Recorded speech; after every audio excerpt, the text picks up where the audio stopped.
I'm giving my sentence based on your client and those similarly situated, Ms. Sharon Davis Williams and Mr. Pitts, were at the very top of this scandal, at the very top. And everybody in the education system and APS knew that cheating was going on, and your client promoted it. Do you have something nice to say about your client? I've said a lot of nice things. You know, I think that you may already have a sentence in mind.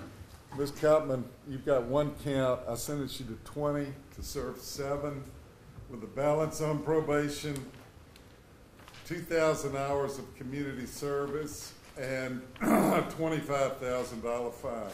I'm burned out on this issue, and it's in the record. I admire the way you defended Mr. Pitts. You were excellent, and I'm just sorry it's come to this. So he takes no responsibility, Mr. Lawson. He was at the epicenter of the cheating. Parks Judge? Middle School was the #1 cheating school in the state of Georgia, and he was the director. Judge. And Waller, Judge. you know, he comes in here. I mean, you know, I don't know. I don't know why he's saying he can't understand what's happened to him, or that he's not taking responsibility because he was in charge of that school. I think there were hundreds, thousands of children that were harmed in this thing. And that's what gets lost. Everybody starts crying about these educators. Judge, you haven't heard And us talk one time about that. What? There were thousands of children that were harmed in this thing. This is not a victimless crime that occurred in this city. And I have sentenced them. This was going on right after, when Beverly Hall got here, Mr. Pitts got here about the same time. From 2001, there was whole-scale cheating going on in the Atlanta public schools, and these kids were passed on and had no chance to begin with because of where they lived, who their parents were, who their, you know, just their situation. And the only chance that they had was the school Judge, to get an education.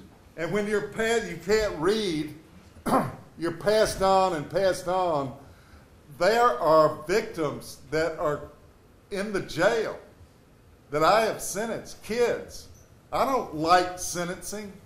I don't like sending people to jail, but, you know, sometimes that's what's necessary. My sentence for the count 1 is 20 years to serve 7, balance probated, 2,000 hours of community service, $25,000 fine, and you can have an appeal bond. My sentence is 5 years to serve 1, balance probated, 1,000 hours of community service,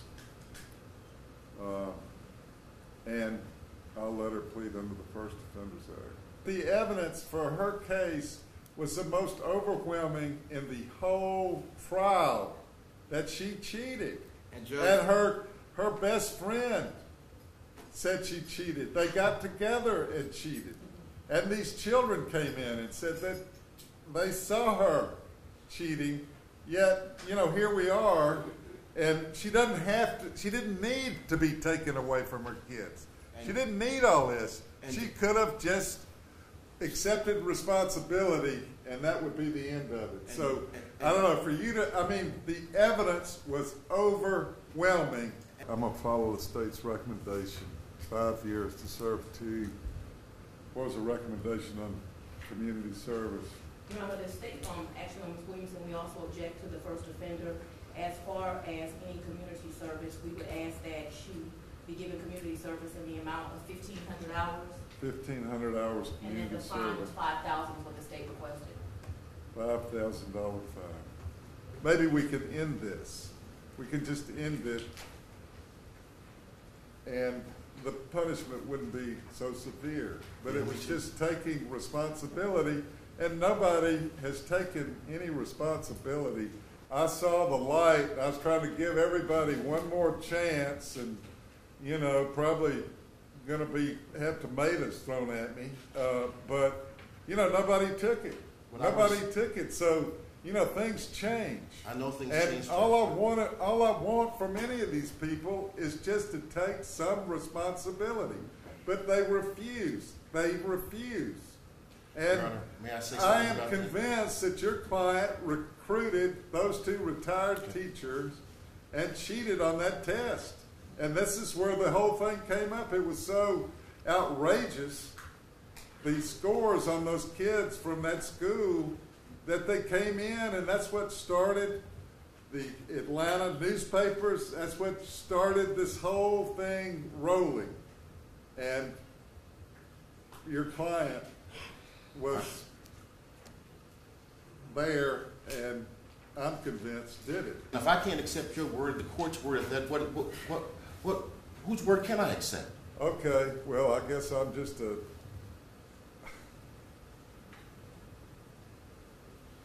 What do you call it, Emma? What's the word for me? Indian giver?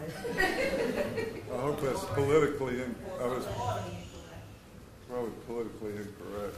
In thinking about what is an appropriate sentence for Ms. Buckner-Webb, I simply have to think about her circumstances, this case, and to some extent other cases that I've dealt with previously. It's not apologize to me. Well, it's that's what was put to apologize us. to this whole community and these children. And she didn't cheat every child in this business, but she was a part of it. Understand, Judge. She was a part of it. I don't want an apology. I don't want it. I want the community to have the apology. And I want these children that were shortchanged and cheated to have the apology. That's the apology. Your Honor, that is an absolute distortion of what we were told on Sunday and what we were told on yesterday. 5 years to serve one, balance probated with 1,000 hours of community service, $1,000 fine. This thing was pervasive. It's like the sickest thing that's ever happened to this town. Now here we are, and you know, I guess, are you going to do the appeal? You need to have an auditor that this community service is done. Yes. I mean, I don't want any of this 5-for-1 deal at the church or wherever. This has got to be done, and it's got to be done to help the prisoners or help the children in this community. The community service